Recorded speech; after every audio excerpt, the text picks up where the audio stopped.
ازيكم يا بنات؟ عاملين ايه؟ يا رب تكونوا بخير. معاكم فيديو جديد وروتين جديد. الروتين بتاع النهارده هنعمل روتين الساعة، هيفرق جدا في نظافة البيت ومش هياخد معاكي وقت خالص. وكمان هنحضر ضيافة كده سهلة وسريعة، وهديكوا افكار للضيافات بتاعت الشتاء. يا رب الفيديو يعجبكم. لو اول مرة بتشوفوا قناتي وعجبكم اشتركوا فيها وفعلوا زر الجرس على الكل عشان كل ما اعمل فيديو جديد يوصلكم اشعار بيه. ويلا نبتدي الفيديو بتاعنا. اول حاجة من الحاجات اللي بتسهل عليكي الروتين بتاع نهاية الاسبوع روتين الساعة. يعني ايه روتين الساعة؟ يعني بتقومي ساعة واحدة بتشتغلي فيها تنظيفات للبيت، زي مثلا ترويق السراير. ما بيكملش معاكي ربع ساعة وبتكوني مخلصة كل السراير الاطفال والنوم. تلميع الترابيزات، تنفيض الانتريه، تنفيض الركنة. فالروتين الساعة دوت انتي بتلفي كده لفة سريعة في البيت. لو السجاد برضو عايزة تشفط بالمكنسة بتشفطيه.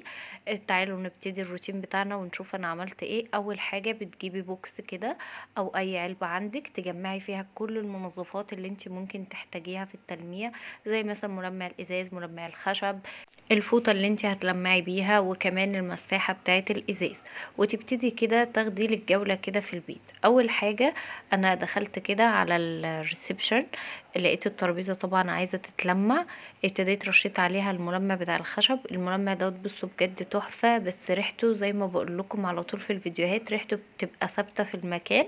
فلازم تكوني شغالة الصبح بدري عشان الشقة تتهوى كويس وريحته تخرج من المكان. بس بيلمع الخشب الابيض، بيخليه بصوا بيلمع كده كأنه جديد. لمعت الترابيزة من كل الاتجاهات بقى، من جوه كده ومن بره. وغيرت الديكور بتاع الترابيزة برضو من وقت للتاني، تبدلي كده في الديكورات، ما تخليش الحاجة ثابتة في مكانها. جيت بقى على الجزامة برضو رشيت عليها الملمع بتاع الخشب، وابتديت ان انا المعها كويس جدا. طبعا الروتين دوت هيفرق معانا مثلا لما انا اجي اعمل روتين عميق في الريسبشن، هلاقي الحاجات ديت عايزة تتلمع تلميعة سريعة جدا. انا طبعا بدعك كويس جدا، ما بسيبش حتة ما بمسحهاش، بحيث ان لو في اي بقعة تطلع معي. فالروتين دوت طبعا بيسهل علينا الروتين العميق. لما بنيجي ننضف التنظيفة العميقة بتبقى التلميعات ديت سهلة جدا، ما بيبقاش فيه بقع عايزة ان انت تدعكي فيها فترة عشان تطلع. لا، بتبقى تلميعة سريعة. بعد ما لمعت الجزامة كلها، انا مش هنضفها من جوه، هي عايزة تتنضف من جوه بس نخليها ايه تبقى في الروتين العميق. المهم برضو هلمع الجزامة برضو كده من فوق. شلت كل الديكورات اللي محطوطة عليها، وابتديت ان انا رشيت بقى ايه على الجزامة من على الوش من فوق. رشيت الملمع بتاع الازاز. بصوا لما اي سطح مثلا سطح ترابيزة وسطح جزامة سطح سفرة ينفع ترش عليه الملمع بتاع الازاز، بيدي لمعة كده للخشب، ما بيبقاش الخشب لونه مطفي. برضو ملمع الخشب حلو وبيلمع حلو، بس بحسه يعني ايه ما بيديش اللمعة كده للسطح بتاع الترابيزات. المهم بقى بعد ما لمعتها هرص كل حاجة تاني مكانها. كلمة هوم اللي انا كنت بشيلها مع الديكورات اللي محطوطة دي علقة للمفاتيح. المفروض ان انا عايزة اعلقها ورا الباب، واصلا جايبة برضو رفوف جديدة عايزة اعلقها في الريسبشن. فبصوا هيبقى فيه روتين، بصوا هيعجبكم جدا في الريسبشن. بعد ما خلصت بقى تلميع الجزامة والترابيزة، تيجي بقى تشوفي الانتريه اللي عندك، الركنة، تبتدي تنفضيهم حلو وتظبطي المخدات وترصيها كده رصة حلوة. وكمان تشوفي بقى الارض عندك، لو عايزة تشفط بالمكنسة تشفطيها، عايزة تكنسي بالمقشة تكنسي. ودوت بيبقى روتين الساعة. لو كل اوضة قعدتي فيها ربع ساعة تلميعات وتنفيضات، هتلاقي الشقة كلها نطفت معاكي. وطبعا فرق معاكي في روتين اخر الاسبوع. وروتين اخر الاسبوع يفرق معاكي في الروتين العميق بتاع مثلا اخر الشهر. فدي كلها حاجات بتسهل علينا. ملك هنا ومحمد بصوا ما سابونيش، كانوا واقفين معايا ايه بيساعدوني. طبعا شفتهم كذا لقطة في الفيديو معايا. شلت برضو الشلتة بتاعت الركنة ونفضت، كان في لعب وحاجات واقعة. وخلصت بقى الركنة كلها كده تنفيضات، وابتديت ارص المخدات. السفرة بقى عندي كانت متلمعة، وكمان الشجر كان متلمع، ما كانش فيه اي حاجة تانية محتاجة ان هي تتلمع.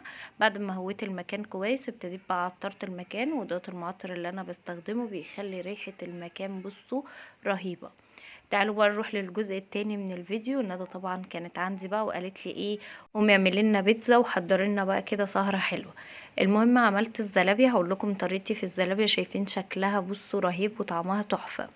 اول حاجه بتجيبوا كوبايتين دقيق، تحطوا معلقه نشا، معلقه كاستر، لو الكاستر مش موجود حطوا معلقتين نشا. وبتحطي معلقه كبيره من الخميره ومعلقه كبيره من السكر. وكوباية مية دافية، وتبتدي تقلبي لحد ما القوام معاكي يبقى شبيه كده بالقوام بتاع الكيكة. اهم حاجة القوام ما يكونش خفيفة عشان وانتي بتقليها ما تديكيش الاشكال اللي هي الخزعبلية اللي بنشوفها دي. المهم هبقى اعملها معاكم برضو مرة في فيديو. المهم بقى بتقلبي كويس لحد ما القوام ما يتقل معاكي. عايزة مية بتزودي، عوزتي دقيق بتزودي، يعني المية تزوديها بالتدريج كده، وبتسيبيها تخمر. وما بتخمر بقى بتقليها. عايزة ترشي عليها النوتيلا زي ما انا ما عملت رشي، عايزة تستخدمي بقى سكر وقرفة استخدمي، شربات زي ما تحبي بقى. المهم ان هي من الحاجات الحلوة اللي كلنا بنحبها، وكمان في نفس الوقت طبعا مش مكلفة خالص. تاني حاجة بقى معاكي افكار للضيافة. الفاكهة كان عندي فراولة وبرتقان وكيوي. تبتدي تقطعي الفاكهة بتاعتك وترصيها بقى كده في صينية او في طبق بشكل منسق كده. طبعا هي الوان الفاكهة لوحدها تحسوها كده ان هي شكل ديكوري اصلا.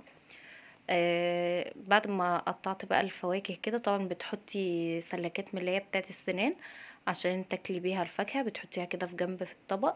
وجبت بقى تشكيله كده من اللب، لب ابيض ولب خشب ولب سوبر وسوداني لبناني. انا اليومين دول بصوا بقى يعني شهيتي رايحه للسوداني اللبناني.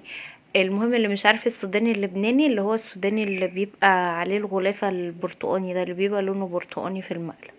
كمان معانا المولتو والبيك رولز، الاكياس اللي هي الشيتوس والحاجات اللي بتبقى ب5 جنيه دي، من الحاجات اللي تبقى حلوة قوي في الضيافة، وكمان هتملى طبق معاكي السفرة بتاعة الضيافة. وحاجات مش مكلفة خالص، يعني كيس المولتو تقريبا ب3 جنيه في 5 وحدات او 4. المهم لو جبتي كيسين او جبتي كيسين من اللي هو الشيتوس ابو 5 دوت، او بيكرورز برضو هتبقى حاجات شكلها حلو. بصوا بقى محمد كان واقف عمال بيسقف للحاجات، كان فرحان جدا بيها هو ومالك، وعمالين يقولوا عيد ميلاد يعني. المهم واقف عمال يسقف للحاجات ويغني لها وكده. خدت الحاجات بقى رصيتها، والبيتزا بقى كانت استوت معانا. طبعا انا عملت معاكم البيتزا كذا مرة في الفيديوهات، هسيب لكم لينك تحضير البيتزا في صندوق الوصف. طبعا الضيافة بتاعتنا ما تكملش من غير البيبسي. ده كان الفيديو بتاع النهاردة، يا رب يكون عجبكم وتكونوا استفدتوا بيه، وانتظروني في فيديو تاني جديد.